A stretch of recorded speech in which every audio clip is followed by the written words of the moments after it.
Ashmita, chef. Chef. Yes, I am chef. Chef.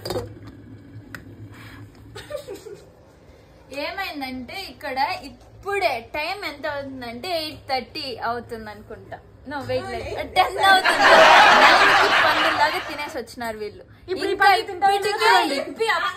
అన్నారు ఇప్పుడు ఈ పండు తింటారో చూద్దాం. లేదు లేదు లేదు, నేను అస్సలు టచ్ చేయను.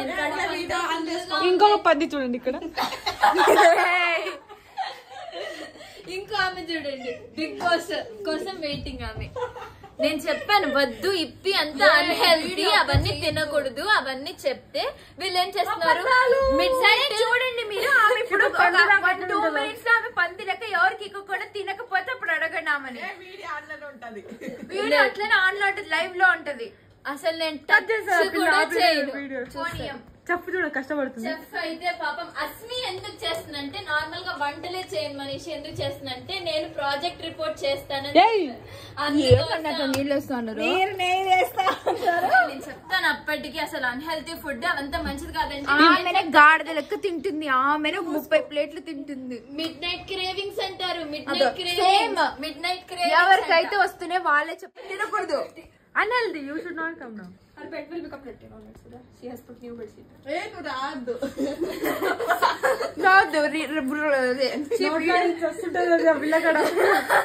వీడియో లైవ్ లో ఉండాలి, మేము తినేది అయిపోయేంత వరకు.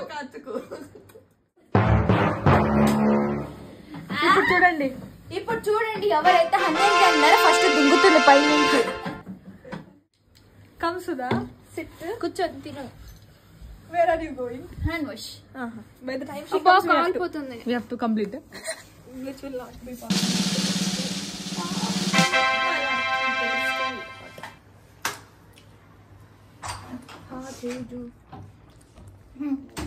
వచ్చింది ఇంకా రెడీ చేసుకుంది వాటర్. రెడీ ఇంకా ఫ్యాన్ అనేద్దామా? ఒక్క చేయికి టేస్ట్ చేయమని చెప్పారు అనమాట వీళ్ళు. అబద్ధం ఫుల్. అందుకని కాదు. ఒక్కొక్క దాంట్లో ఎలా ఉంది టేస్ట్ అని చూడాలి కదా, అప్పుడే కదా తెలిసేది. ఇప్పి చేసుకుంటే పరిణామాలు ఇట్లే ఉంటాయి. లోపల కెటిల్లో ఏమైనా నా మీద వాటర్ జల్లుతుంది. జాబ్ చేసుకొని మని అంతంత డబ్బులు పెట్టి చదివిపిస్తా అంటే వీళ్ళు సామాన్లు కడుక్కునే దానికి వచ్చినారు కాలేజ్. నేర్చుకోవాలి. ఏంది ఏంది జాహ్నవి చెప్పింది.